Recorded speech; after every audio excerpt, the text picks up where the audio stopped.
Puede repetir conmigo: yo soy la persona que Dios dice que yo soy. Hablo las cosas que Dios dice que yo hable. Y yo hago las cosas que Dios dice que yo haga. Porque yo soy la persona que Dios dice que yo soy. Dale un fuerte aplauso a la palabra. Gracias, mi Dios. Gracias, Padre. Vamos a entrar en tema. En esta mañana se llama Entre dos montañas. Entre dos montañas. Aquí vemos una persona que está situado en un plano, pero está visualizando una montaña que es más alta.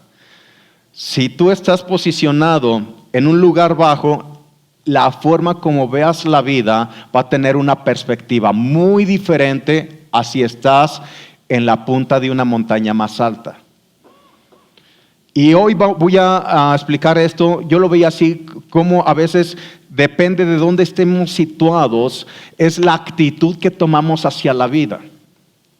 Esto es, que si estamos posicionados en una montaña o en un monte donde la ansiedad nos está consumiendo, pues la reacción que tengamos ante las circunstancias que nos rodean, pues van a ser en ese mismo tenor o en ese mismo ambiente. ¿Me doy a entender?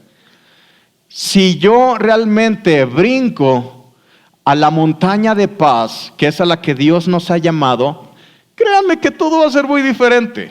Vamos a disfrutar la vida, nuestra actitud va a ser mucho mejor, no nomás para con nosotros, sino para quienes nos rodean. Y vamos a ver el punto número 1, porque la mente es el campo de batalla. Y el punto número 1 que quiero tratar con ustedes es: siempre va a haber problemas, siempre va a haber situaciones. Todos quisiéramos una vida así de color de rosa, pero no tendría sentido. Mire, piénselo, sería muy aburrido. Las mismas circunstancias adversas, cuando estás posicionado en el lugar que debes de estar, en el lugar correcto, lo ves de una forma muy diferente. Sin embargo, a los problemas que puedan suscitarse, hay que evitar hablar de ellos. ¿Por qué? Porque cuando estamos hablando mucho de una situación, estamos hablando mucho de un problema, solamente lo estamos alimentando y provocamos que ese problema crezca más. De ver una situación pequeña, la estamos haciendo más grande. Todo depende de qué, de la perspectiva que tú tengas hacia la vida, ¿de acuerdo? Es el punto número 1. Evita hablar del problema. Evita hablar de los problemas, no estés ensalzando, haciendo crecer los problemas, porque no es eso lo que te conviene, ¿de acuerdo? Es la perspectiva. Recuerda, estamos posicionados en diferentes perspectivas. Y la idea del día de hoy es que puedas transicionar de esa montaña de la ansiedad a la montaña de paz a la que has sido llamado. El punto número 2 es que no desconocemos las maquinaciones de Satanás. En 2 de Corintios, capítulo 2, versículo 10 y 11 dice: y al que ustedes perdonen, yo también. Porque también yo lo he perdonado. Si algo he perdonado por ustedes, lo he hecho en presencia de Cristo. Está hablando Pablo. Para que Satanás, dice el versículo 11, para que Satanás no gane ventaja alguna sobre nosotros. Lo que está indicando aquí Pablo es que para que no gane Satanás ventaja, ¿qué crees que lo antecede? El perdón. Cuando tú te despojas de aquello que te sentiste lastimado, que te sentiste herido. En la mañana, cuando tenemos la reunión a las 8:15 para empoderarnos, híjole, me reafirmó tanto este mensaje.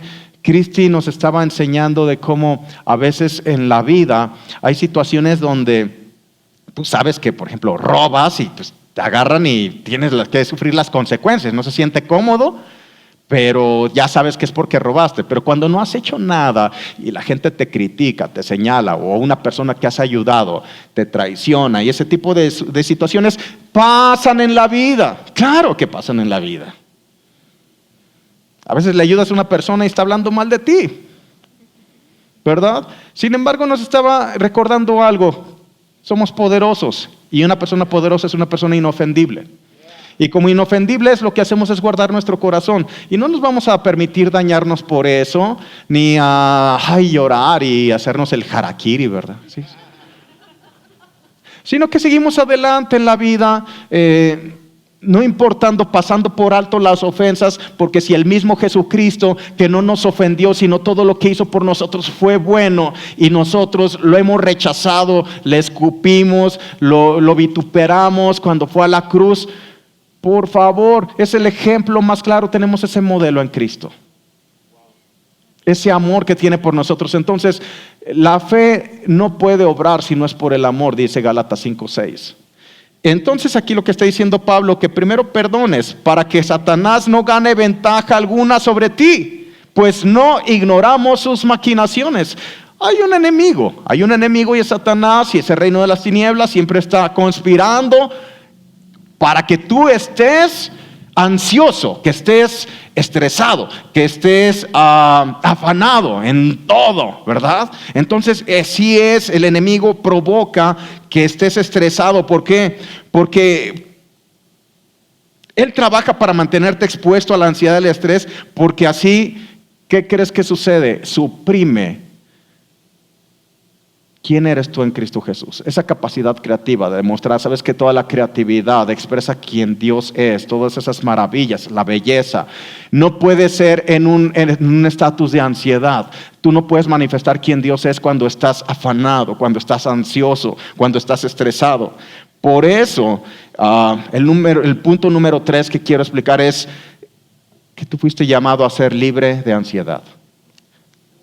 ¿Se puede ser libre de ansiedad? Ahora vamos a platicar un poquito acerca de esto. ¿Qué sucede cuando estamos ansiosos? Dígame, ¿cómo nos comportamos? Estamos inquietos, ¿verdad? No terminamos de hacer una cosa y ya cuando queremos hacer otra. ¿Recuerdan el pasaje de Marta y María? ¿Cómo estaba Marta? Estaba afanada con muchas cosas. Ahora, ¿cuántas estaba haciendo? Ninguna. Así es una persona que está afanada, quiere hacer muchas cosas a la vez, dice, hay tantas cosas que tengo que hacer y no termina ni una. ¿Les ha pasado eso? Esa es la ansiedad, es cuando la persona realmente está ansiosa, está inquieta, ni se cae bien uno. ¿Le ha pasado esos momentos? Yo he llegado a momentos que digo, ni me caigo bien, la verdad. O sea, estoy tan amargadito ahorita que me hago esas preguntas, ¿por qué? ¿Qué onda? ¿Qué está pasando conmigo? Y ahorita los quiero llevar allá. Les estoy hablando de mí, yo no estoy hablando de otra persona para que no diga, ¡ay, el pastor, la prédica supo de mi vida y andaba tirándome! No, ¿verdad? Entonces, ¿creen que es posible vivir libre de estrés y de ansiedad? Por supuesto que sí. El mismo Jesucristo, tenemos el modelo en Él. Cuando Él fue a la cruz, Él pudo expresar con el Padre, si es posible, pasa de mí esta copa, pero que no se haga mi voluntad sino la tuya. ¿Cómo Él pudo tener control sobre la ansiedad y sobre el estrés? Es maravilloso eso.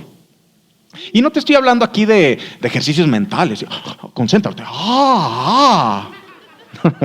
Estoy hablando de una percepción que viene cuando ves como Jesús ve. Cuando tú ves la vida como Dios la ve. El que tengas esa capacidad porque está en ti. No que tengas la capacidad la tienes, perdón. El que te des la oportunidad de que veas como Dios ve. El que veas más allá de ti. El que te despojes de tu yo. El que te despojes de tu ego. De esas arrogancias y soberbias. Y que solamente estás concentrado en ti. Y te olvidas de lo demás. ¿Me doy a entender? Entonces la ansiedad, quiero decir algo que cuando una persona tiene una comunión firme con el Espíritu de Dios, ¿sabes que esto le preocupa al enemigo en gran manera? ¿Sabe que esto lo mortifica? Que una persona esté firme en su identidad y en oración con Dios. Piénsalo. Cuando tú estás firme y estás constantemente en oración, no importa las circunstancias, por muy difíciles que se vean, tú tienes una postura ante la vida porque tienes la misma percepción de cómo Dios ve las cosas y no es desde la tuya. ¿Qué es lo que quiere el enemigo? El enemigo quiere que estemos ansiosos, pues la ansiedad infecta el amor. Y dice Gálatas 5:6 que la fe obra por el amor. Entonces, cuando estamos ansiosos, La ansiedad infecta el amor. No puedes estar ansioso y mantener una relación ferviente con el Dios vivo. Aquí los quería llevar. ¿Le ha pasado que hay días que se siente así como raro? Como que no se halla. Vuelvo a lo que les dije hace ratito, como que no se cae bien. A mí sí me ha pasado. A veces el activismo nos envuelve de una manera que no estamos conscientes, que estamos dejando por un lado lo más importante, que es nuestra comunión con el Espíritu de Dios. Cambia tu estado de ánimo. Y es cuando comienzas a estar ansioso. Estás posicionado en un lugar donde la forma como ves la vida es muy diferente. No es lo mismo estar abajo y todo lo ves grandote a estar posicionado en la montaña más alta y todo lo ves pequeño. La perspectiva es muy diferente. La ansiedad es tener por encima otras cosas diferentes a lo que Dios te ha prometido. Es cuando cuando le das tus pensamientos o priorizas cosas por encima de lo que es más importante, que es la palabra de Dios. Eso es un síntoma que tú estás en ansiedad. A ver si me di a entender. Cuando tú estás priorizando cosas que las ves más grandes que la misma palabra de Dios, es un síntoma que estás en ansiedad. ¿Sí me doy a entender? Ok. Entonces, cuando tú le das tus pensamientos y corazón a aquello que es inferior a la palabra de Dios, estás ansioso. Y por eso este punto número 4, regresemos a nuestro primer amor. En Apocalipsis capítulo 2, versículo 4 dice: pero tengo contra ti que has dejado tu primer amor. Cuando el Espíritu de Dios imprime estas palabras en Apocalipsis, le está hablando a la iglesia y le está diciendo: conozco tu arduo trabajo, conozco que no has dejado aquello que te he encomendado. ¿Cuántas veces no seguimos haciendo, aún en el ministerio, aquello que Dios nos encomendó, pero ya no lo estamos haciendo con el amor ferviente que lo hacíamos al principio? ¿Sabes por qué? Porque hemos olvidado el primer amor. Porque aún pueden seguir saliendo las cosas bien, porque la habilidad que Dios te dio, la destreza que Dios te dio, la experiencia que ya vas adquiriendo y demás, pues las cosas pueden salir bien. Sin embargo, tu actitud es muy diferente. ¿Por qué? Porque hemos dejado nuestro primer amor. ¿En qué momento? ¿En qué momento, señores? ¿En qué momento dejamos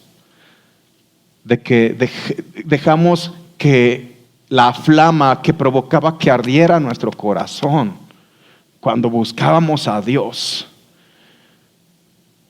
¿En qué momento permitimos que esa flama se debilitara? Y seguimos en el activismo, ¿verdad? ¿Les ha pasado? Yo quiero que recuerden cuando no te querías perder ningún jueves ni ningún domingo. Y después Dios te dio el privilegio de estar en alguno de los ministerios, ya sea dentro de la congregación o fuera de la congregación, y llegó el momento que cambiaron tus palabras. Ay, tengo que ir a hacer, o debo de. Cuando dices debo y tengo, eso, ¿a qué le suena? A obligación. Y creo que a Dios no nos quiere aquí por obligación. Es un privilegio que tenemos. Es un regalo que tenemos. Pero sobre todo, si algo encareció Dios, no es de que no seamos productivos, esa es nuestra capacidad y nuestro diseño. Es que hemos olvidado nuestro primer amor. Aquello que provocaba que ardiera nuestro corazón, que le buscábamos y a veces hasta ridículos nos veíamos porque sea en el carro, en la regadera o en la habitación. Comenzábamos a cantarle o comenzábamos a adorarle a nuestra manera, pero ¿en qué momento permitimos eso?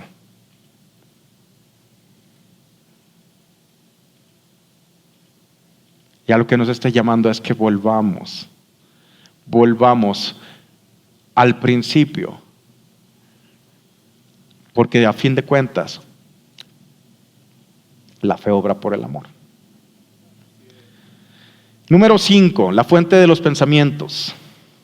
Cada pensamiento proviene de dos fuentes, o de amor o del temor. Cada palabra que sale de mi boca viene de una de esas dos fuentes, o de amor o temor. Creí por lo cual hablé. Tú vas a expresar aquello que estás creyendo. Es con la fuente que te estás conectando. Las palabras que salen de tu boca son de temor, es porque estás conectado con el reino de las tinieblas, aunque pertenezcas al reino de la luz.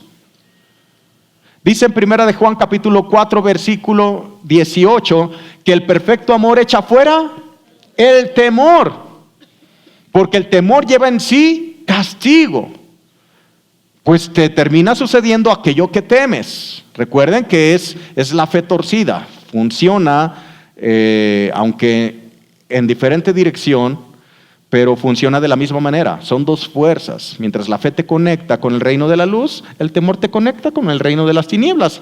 Ahora, ¿qué es lo que provoca que funcione la fe? Amor. Porque dice Gálatas 5:6 que la fe obra por el amor. Es la gasolina del amor. Perdón, la gasolina de la fe. ¿Qué? El amor. Puedes anotarlo. Amor es la gasolina de la fe, porque la fe obra por el amor. Gálatas 5:6. Entonces, ¿qué provoca? ¿Qué resultados hay cuando yo estoy conectado con esa fuente de temor? ¿Qué provoca el temor? Que ponga en riesgo mi primer amor y por lo tanto mi sentido de identidad. Es cuando comenzamos a ser infectados por todo lo que está sucediendo alrededor. Nos dejamos contaminar por las noticias, por las cosas que estamos escuchando. Estamos conectados con temor y no con la fe. No estamos conectados con el amor.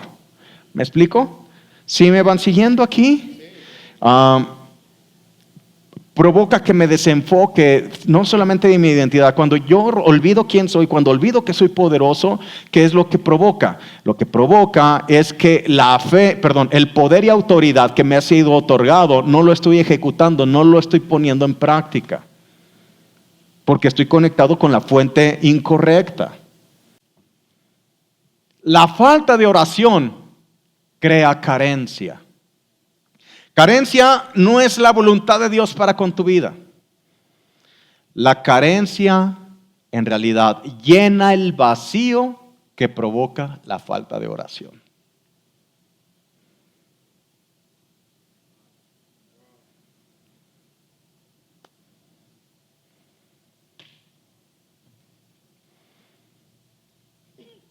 Si fuera la voluntad de Dios que estuvieras en carencia, Jesús no te diría pida, pida, pida.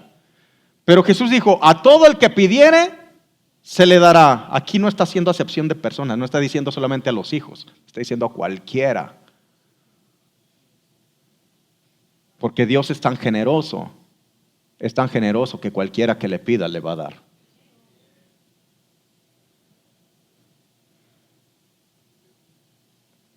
La segunda cosa, tentación. Jesús dijo, oren para que no caigan en tentación. En otras palabras, asegúrate de tener una vida de oración, porque esto te va a proteger de caer en tentación. Tentaciones siempre van a estar presentes. Si crees que no vas a ser tentado, estás equivocado. Si el mismo Jesús, siendo Jesús, fue tentado y en todo. ¿Qué es lo que sucede?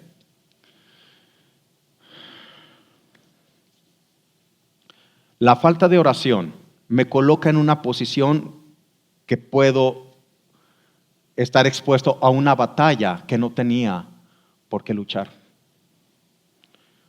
Porque cuando uno deja de orar, olvida quién es. Si en algo se afirmaba Jesús en su identidad, era en la oración y en la comunión que tenía con el Padre. Lo primero que te dice es,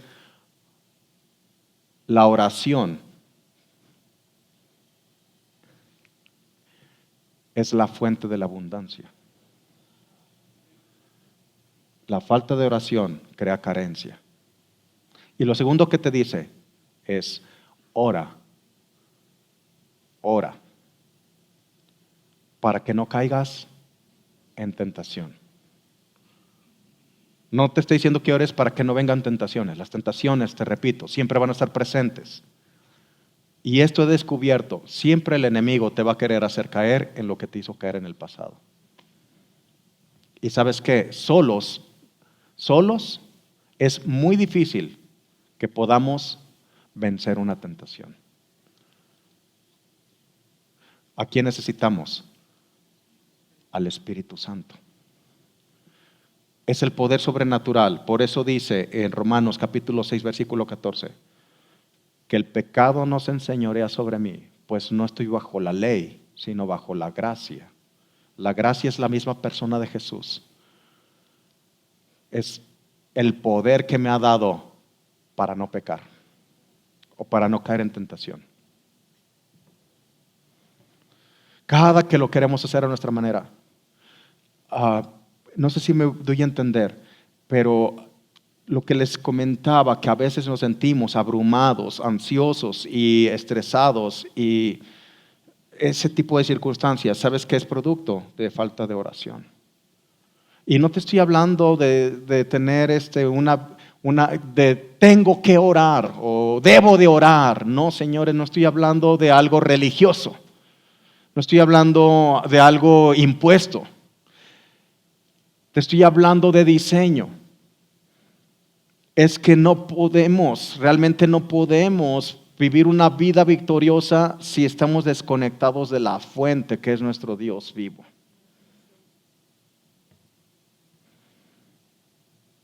Lo estuve analizando estos días. Se siente terrible, horrible.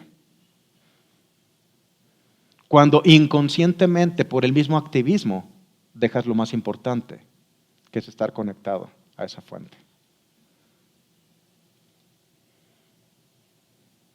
Es cuando estás irritado, es cuando estás ansioso, es cuando estás afanado. ¿Recuerdas afán? Tu mente está fragmentada, estás claudicando entre diferentes pensamientos. Tomas de aquí, tomas de allá, no te sientes bien. ¿Le suena algo? Ok, ¿por qué?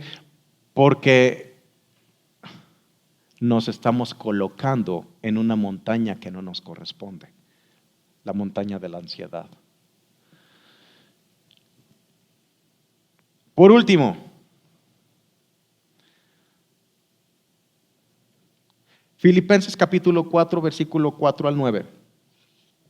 Lo voy a leer, dice, regocijaos en el Señor siempre, otra vez digo, regocíjense. Pongan su atención un momento acá, porque leemos la palabra, pero a veces desconocemos el trasfondo de ella. Cuando Pablo escribe esta carta, ¿sabes dónde estaba él? En la cárcel. ¿Cómo puede ser que una persona de la cárcel sea la que esté exhortando los que están afuera? Y te dice, regocíjate. ¿Cuándo? ¿Cuándo? Siempre. ¿Recuerdan cuando estuvo la pastora Rosy López Solís? Ella hablaba de que un enojo, cuando tú retienes un enojo por más de 20 minutos, ¿sabes cuánto tiempo debilita tu sistema inmunológico? De 4 a 5 horas. Pero cuando tú ríes por un minuto, ¿sabes cuánto fortalece tu sistema inmunológico? 24 horas. Por eso dice la palabra, el gozo de Dios es mi fuerza. ¿Qué está diciendo Pablo? Regocíjate, ¿cuándo? ¿En cualquier situación?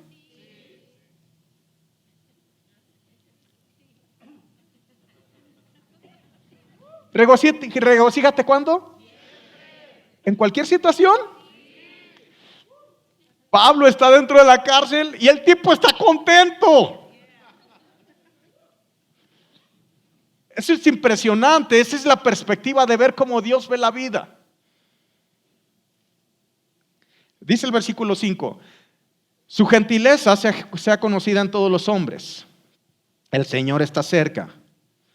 Por nada estén afanosos. Dice, regocíjate, ¿cuándo?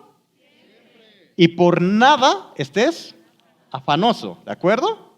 Si no sean conocidas sus peticiones o sus oraciones delante de Dios, en toda oración y ruego con acción de gracias. Hay algo muy maravilloso cuando tenemos un corazón agradecido. La gratitud te protege del egoísmo. La gratitud, ¿por qué digo que te protege del egoísmo? Porque dejas de verte a ti, porque reconoces que lo que tienes proviene de alguien más. Por eso te protege del egoísmo, te olvidas de ti, eso te permite tener una actitud hacia los demás de regocijo y de contentamiento. Una persona que está de cara de limón chupado es porque esa persona solamente está viendo por sí. No sé si me doy a entender. Es el poder de la gratitud. Aquí dice que sean conocidas tus peticiones por medio de la oración. Te está incitando a que ores. ¿Recuerdas que ya vimos el poder de la oración? Es la fuente de la abundancia por un lado y por otro lado te protege de caer en tentación. ¿De acuerdo? Y dice que todo lo que hagas, lo hagas con acción de gracias. Y vean lo que dice el versículo 7. Y la paz de Dios. ¿Ya vimos quién es la paz? Que sobrepasa todo entendimiento, guardará sus corazones y sus pensamientos en Cristo Jesús. Esta palabra guardar es muy interesante porque el vocablo griego que utiliza se refiere a una protección militar.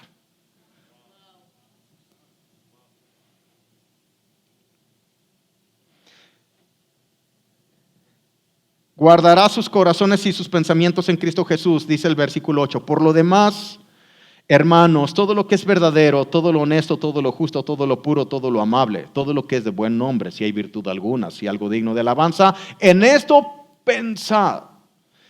Lo que aprendisteis y recibieron y oyeron y vieron en mí, esto hagan y el Dios de paz estará con ustedes. Pero hay algo en el versículo 6, 7 y 8. El versículo 6 dice, ora por todo con acción de gracias, con un corazón agradecido. Ora. Aquí está una clave de nuestra vida. La conexión con Dios a través de la oración. Ora, con acción de gracias. Y el versículo 8 dice en que debes de pensar. En todo lo puro, todo lo honesto, todo lo que es de buen nombre, todo lo amable, etcétera, etcétera. Entonces tenemos por un lado una vida de oración y por otro lado la administración de tus pensamientos. ¿Qué dice el versículo 7? Está en medio de estas dos. El versículo 7 te da una promesa. Dice que la paz o el Espíritu Santo te protege. Pero hay una corresponsabilidad. Esto es muy importante. Hay una corresponsabilidad. ¿Cuándo Espíritu Santo te está protegiendo? Acuérdense, es una protección como una guardia militar. Cuando tienes una vida de oración y cuando eres intencional en la administración de tus pensamientos.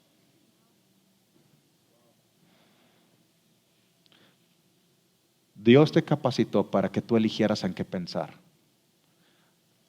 Si una persona dice, yo no puedo dejar de pensar en esto, es una mentira. Tú puedes administrar tus pensamientos, aquí está escrito. Y te dicen qué pensar, todo lo bueno, todo lo puro, todo lo que es de buen nombre, todo lo amable, todo lo que proviene del corazón de Dios para contigo, en esto pienses. ¿Por qué vas a pensar, ay, esa persona que no me quiere, que me dejó por otra?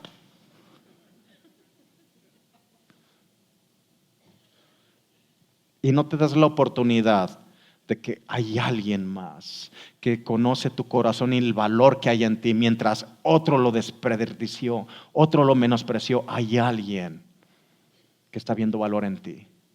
Pero por no administrar tus pensamientos, es como si tú te salieras de esa protección. ¿Me doy a entender? Cuando tienes esa vida de oración, cuando tienes ese amor ferviente, ese primer amor, ¿qué importa si te dicen que te ves ridículo? ¿Qué importa? Hay un gozo que cuando es como cuando tienes tu bebé, como haces una ridiculez, es que, qué bonito, y hasta la voz te cambia, ese tipo de cosas. Ahí ves a los abuelitos, todo bigotón, con botas, cinto piteado, va, qué bonito mi chiquillo. ¿Y qué? Estás disfrutando el momento. ¿Qué te importa los demás? Esa es la relación que permite que tengamos ese corazón ferviente, que nuestro corazón arda y que volvamos a nuestro primer amor por el Dios vivo. Amén.